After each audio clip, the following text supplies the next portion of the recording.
On this episode of the Sacred Playgrounds podcast, Jake and I sit down with Cara Meredith, camp speaker, longtime camp enthusiast, and author of the book Church Camp. This book has stirred up lots of conversation and maybe even a little controversy in the Christian camp industry, and we wanted to take a few minutes to sit down with Cara, ask some questions, and hear some of where this book came from, why it matters so deeply to her and to so many, and explore what we can learn together. Ever feel like you're carrying camp on your shoulders? Staff, parents, the budget, all while trying to keep the ministry central? This is Travis Allison from Go Camp Pro. Please visit camp.mba/sacred to take the free Resilient Camp Blueprint Diagnostic. Jared here from Sacred Playgrounds, just letting you know quick that we have a brand new resource in our Sacred Playgrounds camp store right now, focused on the 5 fundamentals of effective camps. This is a self-assessment tool that just launched. Stay tuned. Halfway through the episode, we'll let you know what your discount code is just for listening to the podcast.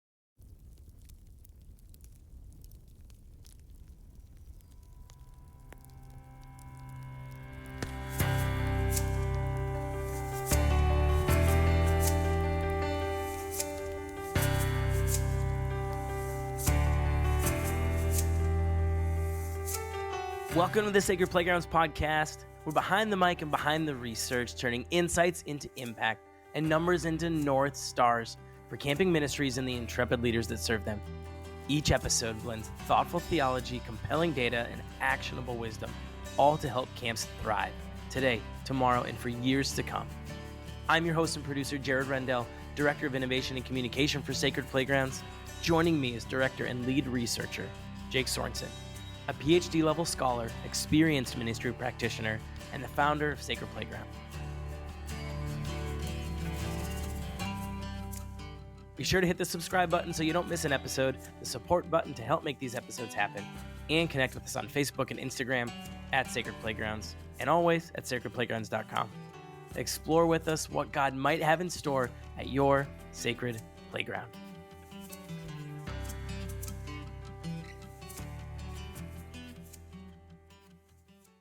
Welcome to the playground, all. Hello, friends. Jake and Cara, welcome to the playground, both of you. Good to see you. It's great to be here, Jared, and I am so excited to have our special guest. Hi, Cara. Hello, Jake and Jared. So excited to be here. Thanks for joining us. Yeah, we love special guest episodes. We tend to do a handful throughout kind of each season, and here we are in season 5. I haven't done a guest count. I should check how many guests we've had, because we have some great guests. And I don't know if we've had a lot of other kind of authors, right? I mean, Jake wrote the Sacred Playgrounds book. We've had some others who have done little bits of writing, but we've had a lot of guests from different perspectives. We've had parents, we've had camp directors, we've had, some church folks, we've had some different hats at times. So welcome. Thanks for being here. Maria Warner. We had Maria Warner on. She wrote a book, the Family Camp book. The Family Camp book. You're right. I was trying to remember. Yes. And it came to me. I was trying to remember the other one.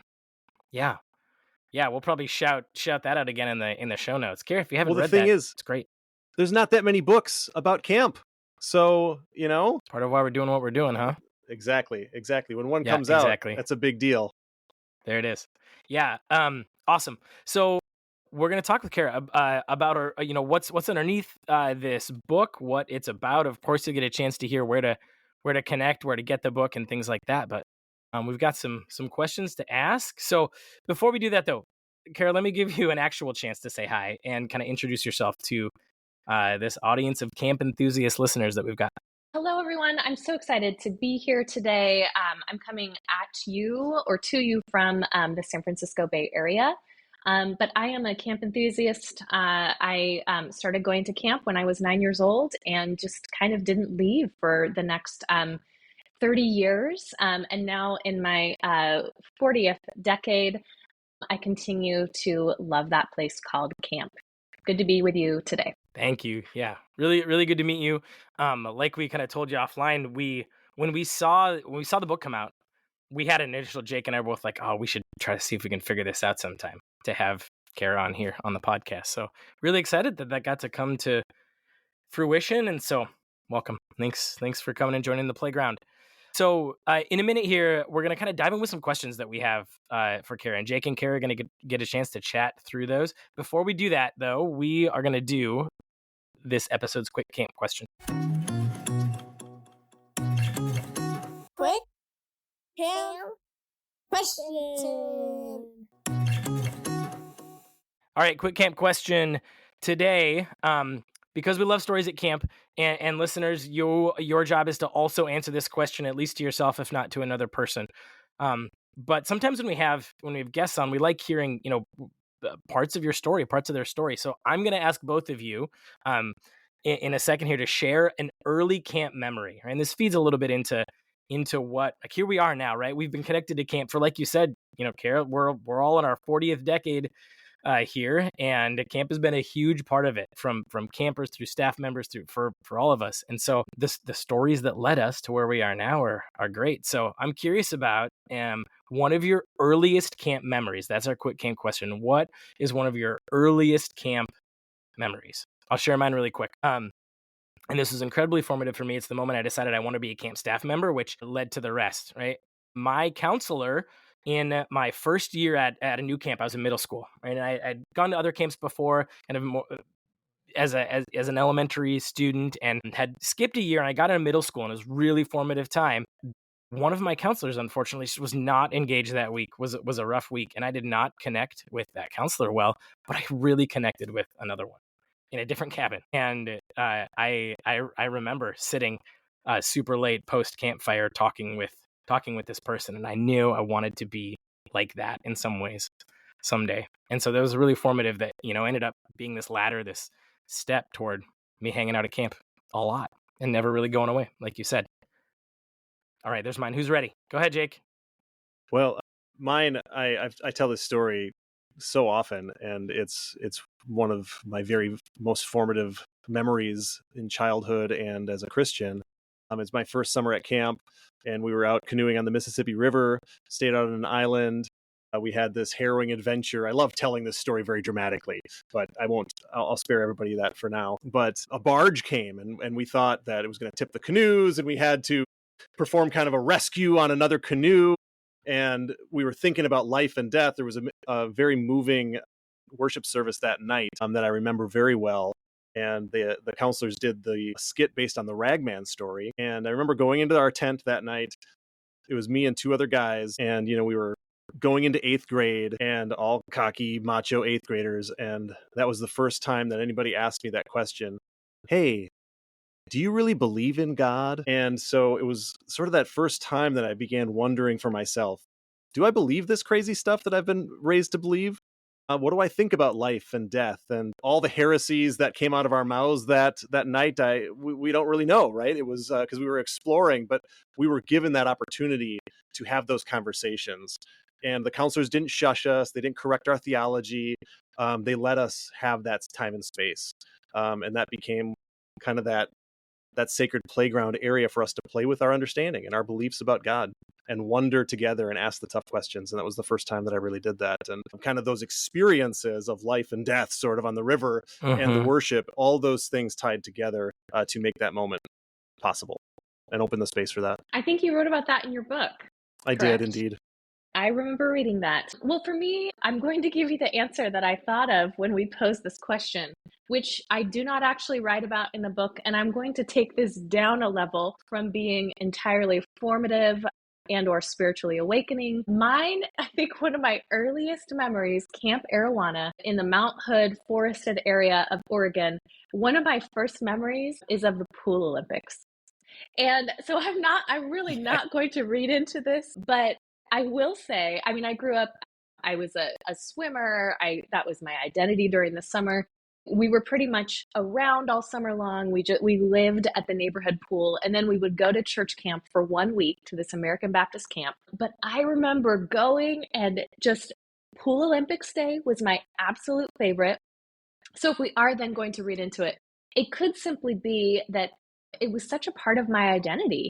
And I remember feeling like this was something that I was good at. I could play hard in and at the pool and be rewarded as such. I was never good at throwing a ball or doing anything involving a ball. So all of those sportsy activities at camp just really didn't work for me.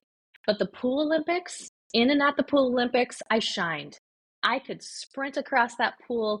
I could float across. I could wear all the clothes. I mean, everything we did for every single game was such a fond, playful memory, which is what camp is, right? We play and we just get to be our most authentic, real selves. I love that. Amen. I love that camp gives us, at its best, gives us opportunities to shine and gives people with different abilities and different things that they're good at, opportunities to discover what they're good at or to showcase what they're good at. And so I see that over and over at camp where everybody is given a space to shine. And I'm so glad that was part of your story as well. Yeah. Yeah. Amen. Thanks, you guys. Listeners, answer that question for yourself too, because it actually helps set the table for our conversation. Is think back, call back to one of your earliest camp memories as a camper, maybe staff member, or if you're a parent, your kids' stories or whatever it might be. Call back one of those early memories. Thanks, you guys. All right, time to dive in. Thank you, guys. I'm going to turn it over to you, and I'll let you go from there. We have some questions, Cara, that we'd love to talk through with you. Jake will mostly ask those, and we'll go from there. And we'll just have a conversation about the heart behind this, where it came from, why it matters. We say that's part of what we're doing here on this podcast, right? Like we're talking about camp and why it matters based on our stories, our experiences, and the research and things like that behind. So I'm going to let you guys dive in. Jake. Thanks, Jared. Well, it's just, we've already heard a little bit about your story, but I want to hear a little more about your camp story and your background as a camper, as a staff person, as a speaker. What place did camp have for you in your life? Yeah, well, thank you. Again, it is an honor to be here with you. Jake, yours is one of the first books I read before I was writing mine, Sacred Playground, excuse me. And so it just feels very full circle right now. As I mentioned, I went to camp for the first time as a 9-year-old in 1988. So our 40-year-old selves can do the math and figure out how old I am as I say that. And I just didn't leave for a really long time. And I will also say camp still lives within me, even though I am not at a camp currently. But when I was in high school, I became really involved with the parachurch organization Young Life. And that really is what shaped almost the next 20 years of my life. Young Life, but then also a number of denominational camps, non-denominational and denominational camps. So starting in 1988, excuse me, that was my first summer as a summer staff worker. That was at a Covenant camp. I was also in college at the time. I was a recreation major for a very short time with the intention of hopefully someday being in camp ministry. I don't know if I've ever actually said that out loud. But I then changed it to education because of a call that was happening in the local Young Life area for more teachers in schools. So I then became really involved in a myriad of camping environments. It's how I spent my summers when I became a high school English teacher. It was still how I spent my summers because I needed to pay rent. And that was also where and how I began to be a camp speaker, both in Young Life camps where I eventually went on full-time staff, but also, again, at a number of camps, mostly on the West Coast. So that is a lot of my camp experience, both being a camper, but then being a summer staffer, eventually taking kids to camp, and also along the way speaking to thousands of children and youth in those environments for the better part of really the camp experience was about a 30-year piece, but that's part of my story. Wow, thank you so much for sharing that. So many amazing pieces and things along the way. And so you said you worked at a Covenant camp out west. Which one was it? Mission Springs. I worked at Mission Springs for 4 summers as a summer staffer. I've spoken with several of the staff. I do not name Mission Springs in my book, but anyone who drives through the grounds of Mission Springs in Santa Cruz County we'll know the 11-mile-per-hour stop sign and or stop signs or signs throughout, and or the willow trees that dot the top of the property, the redwoods that dot the family camp down at the bottom. So that's where a lot of my formative summer staff experiences happened. And then from that served as a catalyst to begin speaking at all these other camps in the area. So then speaking at Mount Herman and a number of Mount Herman affiliated camps, and then speaking at other camps throughout Oregon and Washington. And then when I went on staff with Young Life, it was then starting to speak at different Young Life camps. I see. Well, these are all several of these are camps that we've worked with and have friends at. So it's just great to hear some of these overlaps. So thanks for sharing that and these special places that mean so much to us in our lives. So when you think about camp in general, from a positive perspective, I mean, what do you think is the most beneficial thing about camp experiences? Well, I think I'm going to borrow a line from you, Jake, that as I was telling you before, I think I've said to probably every audience I've spoken at over the last 2.5 months. Camps are sacred playgrounds, and they are places in which God and humans come together and have the opportunity to meet or to kiss in that place called nature. And that, to me, I still find a home in the Christian tradition. I'm a part of the Episcopal Church now. But there is something that happens that does not need to be manufactured or curated when we simply step into these places that are already sacred, in which God is already in a space and we are invited to participate. So for me, that is exactly what camp is that we don't have to do a whole lot to simply enter in to the places where God is already present, and to receive and to benefit, and really to be our most whole and authentic selves. Thanks so much for that answer. It's just refreshing to hear from another camp enthusiast. And, as people pick up this book and they read the subtitle, they may not think that you're a camp enthusiast at the outset. So the title of the book is Church Camp, Bad Skits, Cry Night, and How White Evangelicalism Betrayed a Generation. And so in this book, you're dealing with this profound love of camp and these personal experiences that you've had, and also some critiques about camp and about specifically some of the camps that you've been a part of or seen. And so you decided to bring these things together and write this book. And I loved that in the epilogue, somebody had asked you, is this a book about, struggling with faith or deconstructing faith, or is it a book about church camp? And you say, yes, that's what it's about. Mm-hmm. Give us a sense from in your own words. What led you to write this book? Like, what was the motivation behind writing the book? Yeah. Well, it is a both and it is a yes. To me, it is not a book that is meant to throw camping under the bus by any means.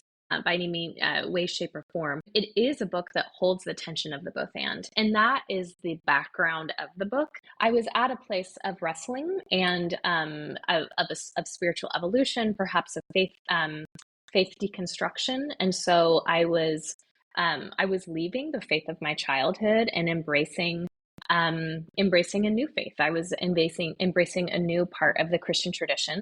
So in that way, there were many both ands that were present. But it was also a matter of saying, okay, I don't know. And I'll be honest, and this is a hard one to say even on this podcast, but I didn't know if I could send my own kids to the camps of my youth, and particularly to those camps that were promoting a particular brand of theology that I didn't agree with. It was hard for me to see that and to know that. It was hard for me to know that also about my boys as young men who identify as Black and or as mixed race, depending on the day and their preference, to know if I could send them to some of those places that didn't always know how to elevate their personhood within their ethnic and racial identities. So that's where the book birthed, was saying, God, I love this place called camp, and I believe that there are some areas in which this place can do better. And so looking at it from that perspective too. That's so profound and wonderful. Thank you for sharing that with us, and that this book itself is part of your wrestling and trying to figure this out. Do you mind if I read a short passage? I can't wait. You say, within my body, church camp has housed my greatest joy and my greatest grief. Church camp has been the source of some of my deepest hurts, just as it has been the foundation of some of the sincerest kindnesses and generosities I have ever known. Camp shaped me into the human I am today. I critique that place called camp because I love that place called camp. So while at first glance, it's some people have even asked me, is this an anti-camp book? And you're saying, no, that's not the case. So what is your hope for people's takeaway? If it's not, don't send your kids to camp, what are your hopes for some of the takeaways for folks that read this book? Yeah, there's not one main or right answer to that question. I think for some, it's going to serve as a solace and a balm. I think there are folks for whom camp has been a place of hurt. There are people that have experienced exclusion. In particular, to me, though, for those who identify as LGBTQ plus, and or for people of color, and certainly for some women as well. Again, I'm writing about one particular brand, so to speak, of Christianity, which is evangelicalism. And I realize we also have evangelical identifying listeners here, and camp directors and program directors who are here as well. And so for me, this is not, again, trying to burn up all of camp, but it is looking at some of the, I think, theological mistruths that have happened along the way that have sometimes done harm.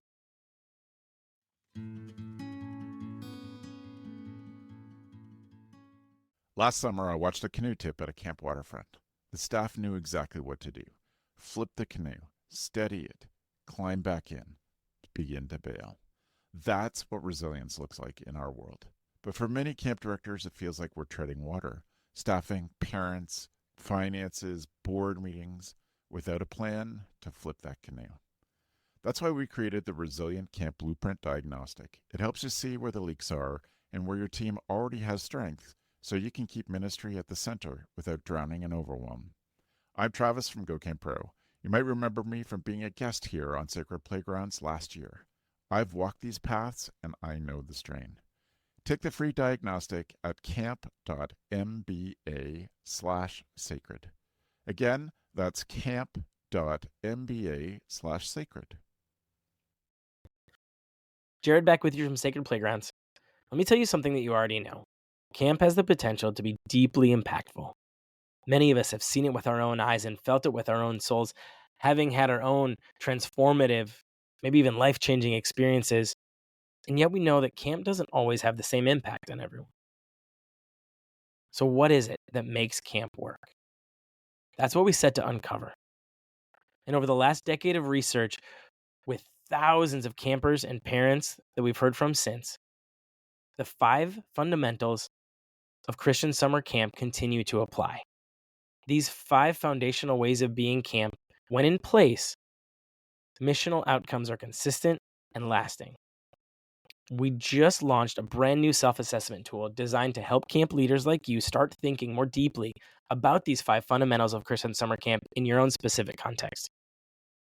Here's what you get in this tool. It consists of an introduction to the 5 fundamentals and then a 10-question self-scored assessment for each one of these 5. Finally, a guided worksheet that will help you record, analyze, and implement what you learn. It can be done individually and will be especially impactful when done in the context of your camp staff team. This self-assessment tool is available right now on our camp store for instant download. You can find it at sacredplaygrounds.com/store. Just click 5 Fundamental Self-Assessment and then add to cart. When you get to checkout, just for listening to this podcast, add the discount code PODCAST and we'll take 30% off of that order. We'd love to hear what you learn, what you uncover as you start to explore your own context and where these 5 fundamentals are alive and well and matter for you at your camp, at your sacred playground.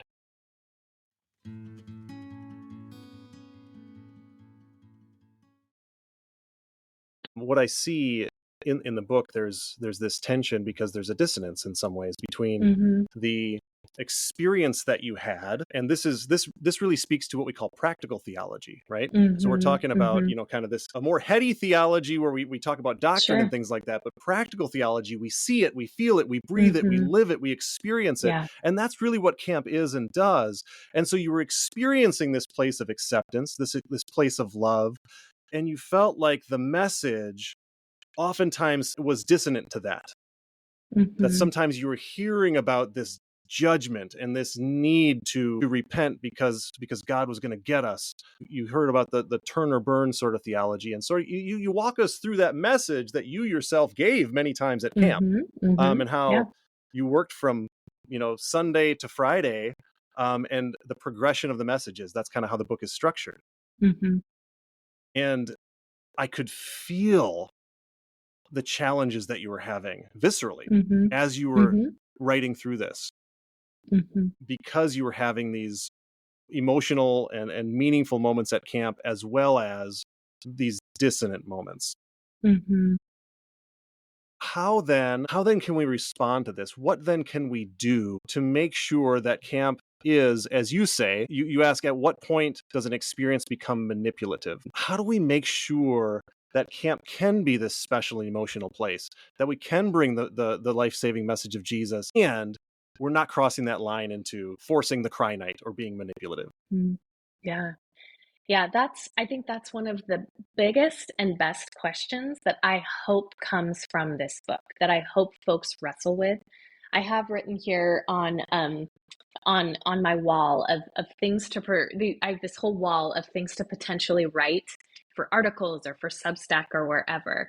But the question is, what is the role of ritual? Because I think, and that's part of, I think, what you're hinting at, we have in this place called camp, whether camp happens over the course of a weekend or 5 days or 7 days or 2 weeks or even longer than that in some cases, we have this truncated opportunity both to meet God and to make God known, and to within sacred playgrounds of camp places, and to experience God anew. And yet, like you said, what is the point of crossing the line? I have a newly minted 13-year-old and a 10-year-old, almost 11-year-old.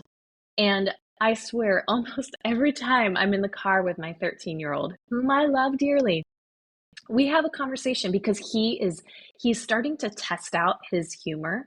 And so the conversation oftentimes goes, he's talking and talking. And then as I'm driving down the street, I go, okay, you just crossed the line. You crossed the line. Like it's a little too far. That was funny until it wasn't. And in that way, but it's true, right? In that way, I think there's a similar question that we have to ask ourselves of camping environments. And that is, at what point, and you just asked this, Jake, but at what point do we cross a line? At what point are we manipulating simply to get numbers, to report numbers on the other side? And I say that with grace and compassion. I work part-time as a development director. I know in the nonprofit sector what it means to have quantifiable and quantitative results, to be able to show both the numbers and the stories so that we can make an impact. But at what point are we crossing the line trying to get a response just to get more donor dollars? That's a hard one to say. And it is something that also might be true. At what point are we, because I think that is where sometimes in these environments, and in particular in the environments that I was a part of for a long time, there was a particular gospel message that was given because it produces results.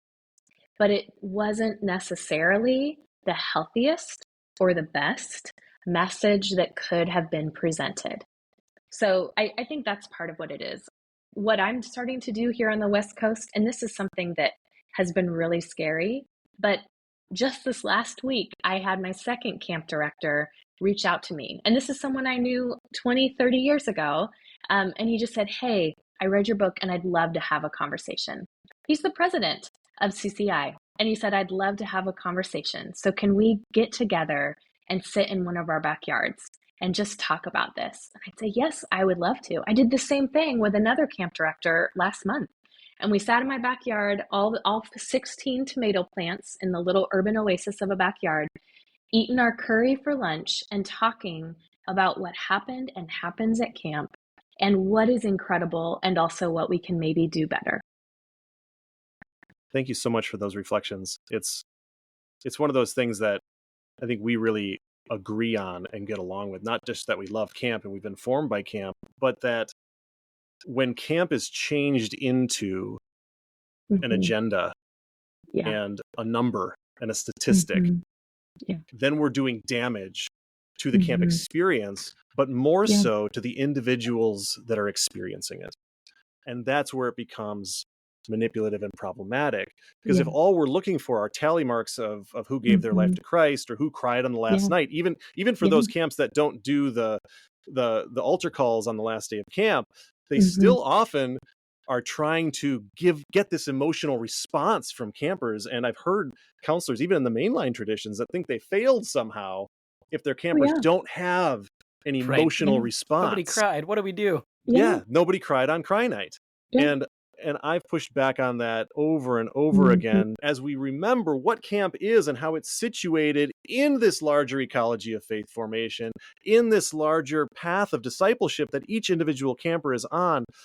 The last night of camp is not the end of the journey. It's not the culmination of the journey. You are just on the ride with them for this short period of time. You have this opportunity to accompany them. And so what I really try to push towards is discipleship. How are we accompanying them in discipleship where they're at and not trying to elicit a response at the end? Absolutely. It's been so interesting over the last couple of months. I've mostly been taking the month of July, which is when we're recording right now, off, minus a couple of podcast conversations, but I haven't been doing bigger events. But quite a few of the events that I started doing in May and June after the book came out just happened in backyards. And we just began to unpack some of the experiences. Again, not necessarily even just from camp, but from white evangelicalism at large, because again, that was the particular subset that we're talking about here and or the theology that we're talking about. But it's one of those, how do we simply get back to the basics, back to the sacred playgrounds that we share in common, that we love in common? And I think it's a bigger conversation that isn't going to be solved or happen overnight. Yeah. I mean, in some ways, because it's so embedded into the framework at some of these camps, it really is hard to change a pattern that feels like it's been working or people have been encouraging that this is getting results in some way. But there always has to be that handoff, that remembering that this is not the culmination.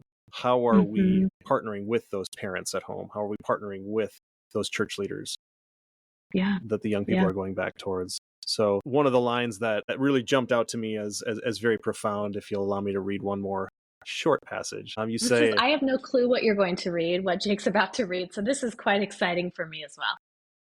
One that I highlighted and dog-eared. You say, the hope of salvation is bigger than an individual camper's decision to say yes to God on cry night. And I find that to be succinct and very profound. And I would like all of our summer staff members to have that line in front of them as they think about what this gospel story is about and what small part of it they're playing.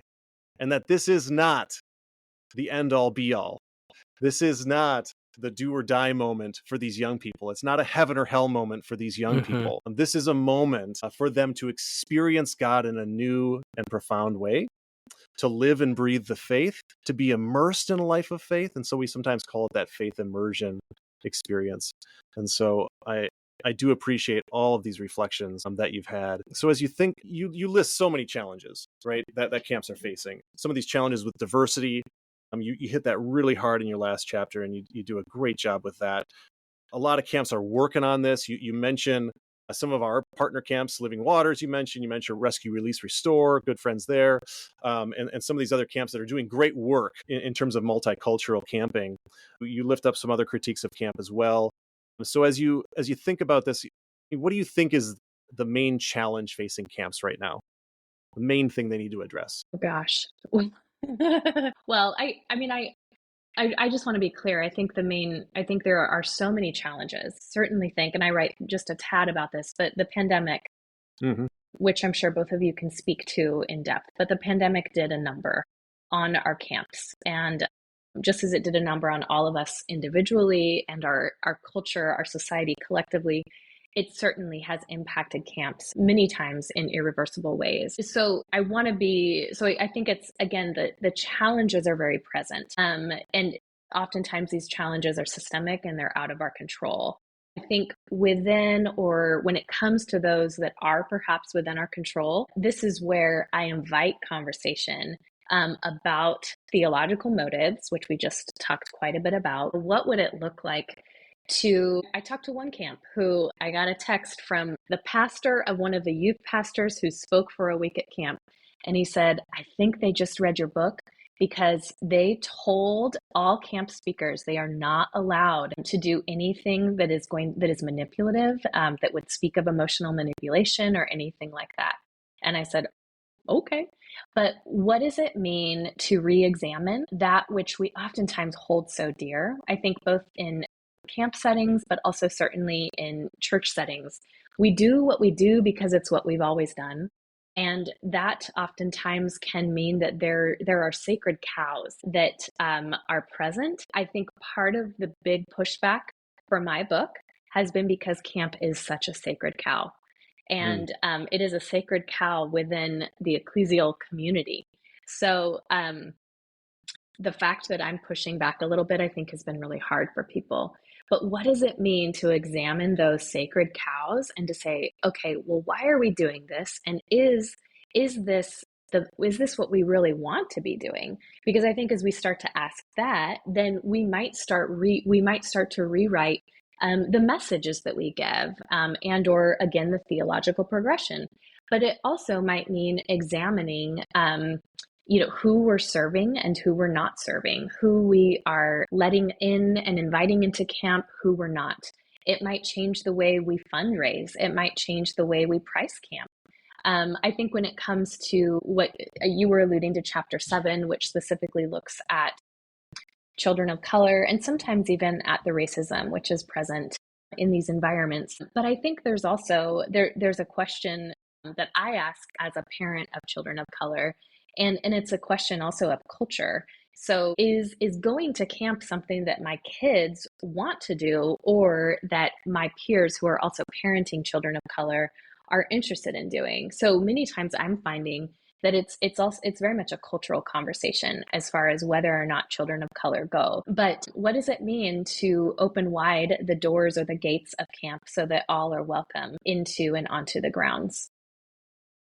Some of our great partners in ministry at Lutheran Outdoor Ministries have an initiative called Total Inclusion, and they've been exploring these questions deeply. What does it mean to be inclusive and welcoming of those in the LGBTQ plus community, of those that are differently abled, and of those from different racial backgrounds?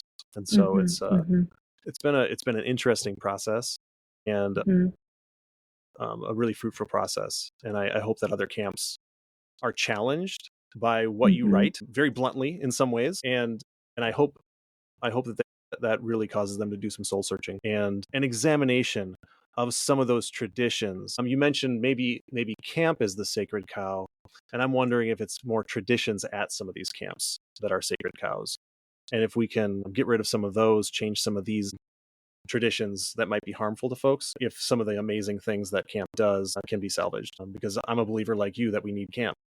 Yeah, and absolutely. In today's society, we need camp more than ever.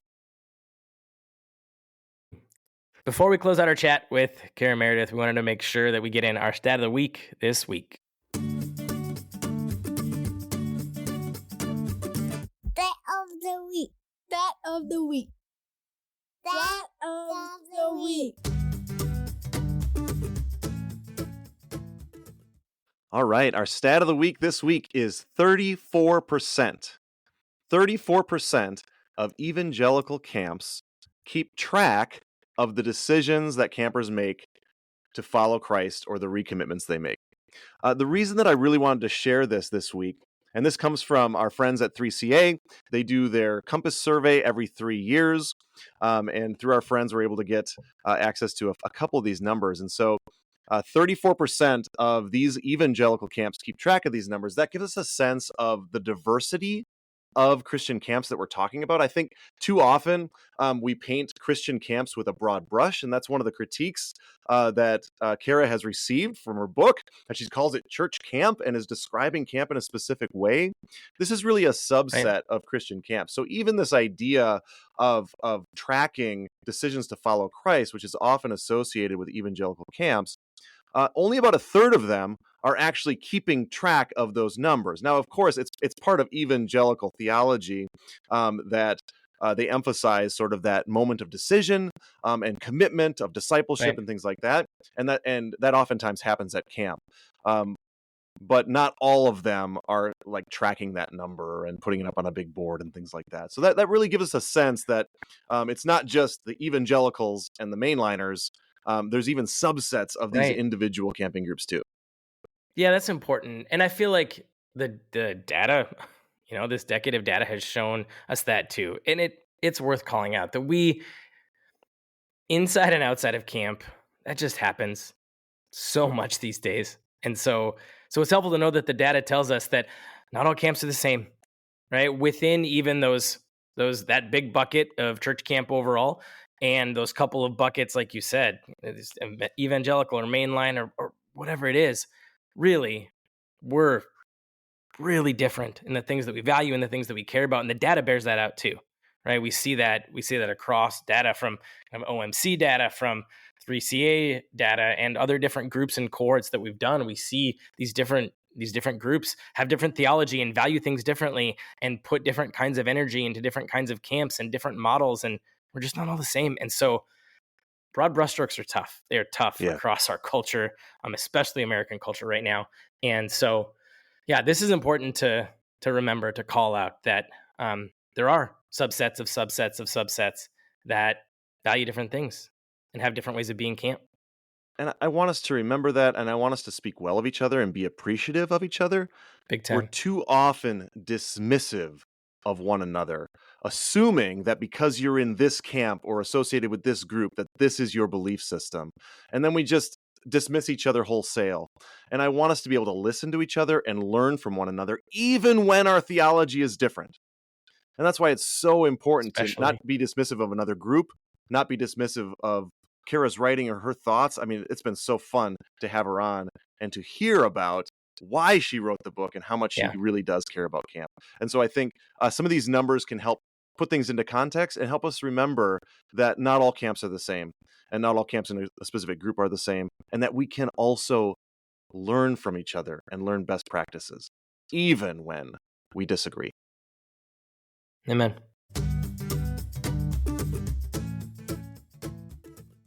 So as we kind of move towards the end of our conversation here for our folks, we have a lot of camp directors, program directors, and camp directors that listen to this podcast. And they're from the mainline, from the Episcopal tradition that you're now a part of, and from our evangelical partners. And we know that we can learn from each other. We can learn best practices from each other. And so as you think of advice that you would like to give them, advice or wisdom from your book or from your personal experiences that you'd like to share with those listening, what would you say to them directly? I would say thank you. Keep doing what you're doing. Tune into the God who called you to this place in the first place. Maybe in that tuning, there will be some rewriting, but also I think and I hope there will continue to be a beautiful song that is sung in these places. I love that you are asking the hard questions, because the hard questions are harder to ask than the easier questions, than that which we've always done. But I think about how camp changed me, how camp made me who I am today, personally, emotionally, spiritually, all the different alleys that we can put in there. Camp formed me into the human that I am today. And so I say keep going, keep creating this sacred place, which is full of God, but also full of silly and full of funny and full of nature and full of authenticity. And lean into that little inkling of an intuitive question swarming around in the back of your mind that maybe asks if there might be a better way in some areas in order to serve everyone who might walk through your gates. Thank you so much for this insight and this wisdom. Ask the tough questions. That's something that we always encourage our clients to do and encourage them to let their campers do. Open that space to ask those questions like the one that I was able to ask. Do I really believe in God? Do I really believe this stuff? And we need to create safe spaces for those explorations to happen. And we need to model that as leaders. Cara, this has been a tour de force. This has been excellent.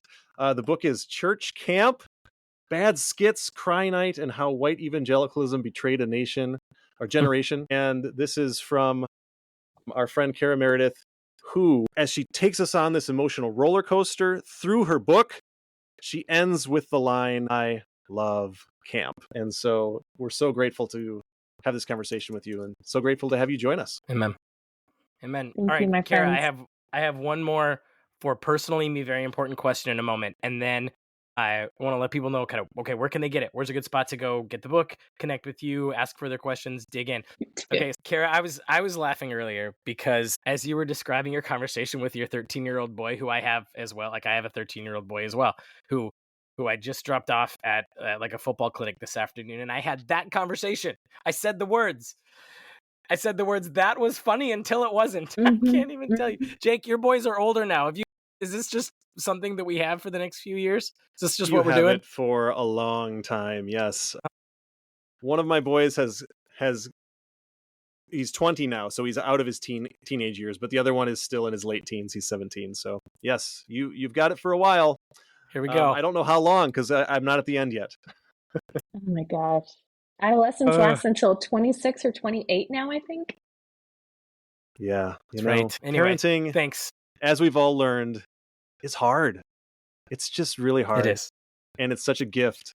And so to have these organizations and caretakers that walk alongside parents is such a gift too. So remember that, everybody, that you are a partner in this ministry with parents. Truth. Cara, can you just tell us quick, where's a good spot to get the book, connect with you, learn more, dig in? Yeah.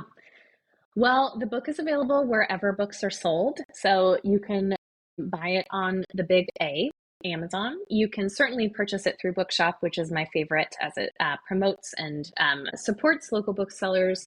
It's also available through my website. Otherwise, I am on the socials. I do tend to delete them whenever I travel so that I can rest, but I'm on the socials. Most of the places I'm at Cara Meredith Writes, and then I'm at substack.com with Cara Meredith.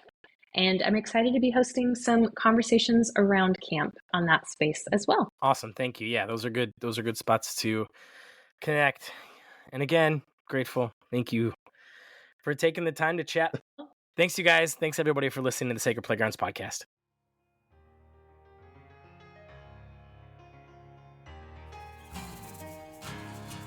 Thanks for listening to the Sacred Playgrounds podcast.